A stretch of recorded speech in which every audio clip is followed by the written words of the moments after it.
I'm here with Dig Chrismer, who is the marketing manager here at Schweitzer Mountain Resort. Dig, thank you so much for hanging out with us. Oh my gosh, we're thrilled that you're here. So. It's been such a fun few days. We've had the opportunity to ski and stay here at the Selkirk Lodge.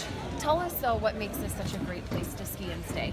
The beautiful thing about Schweitzer is it's very undiscovered, it's very uncrowded, very unpretentious. Everybody who's here is a skier at heart, very playful in nature, and it's just, there's terrain for everybody, there's accommodations for every need. We try to make sure that everybody's got a comfortable place to be.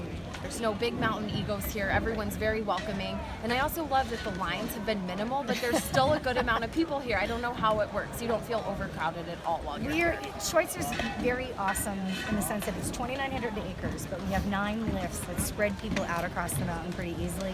So even on busy days like today, you're not going to find a ton of bottlenecks. The longest line you may have on a busy day might be about 10-15 minutes.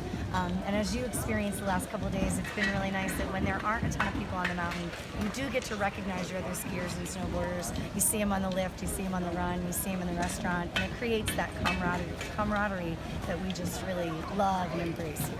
So. The terrain too, of course, for the advanced skiers, plenty of options for people that are new to it, tons, and then the intermediate skiers. There's really no one can get bored up here.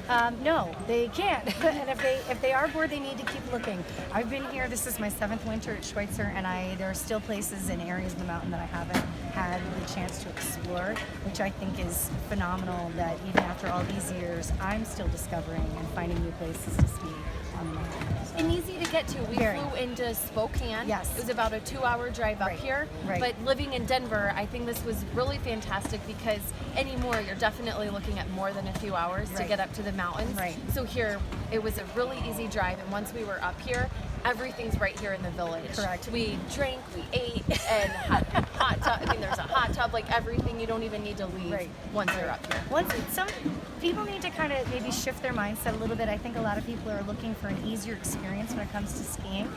So even though you may live in Denver, which is close to some pretty amazing mountains, the logistical, obstacle course you kind of have to go through to get there. If you think out of the box a little bit, that your flight to Spokane is quick and easy, your 2-hour drive is quick and easy, in some ways it's a faster, easier journey to fly here and ski than it is to drive to something closer to home. So just thinking out of the box and kind of opening your ideas of what a ski vacation can really be like.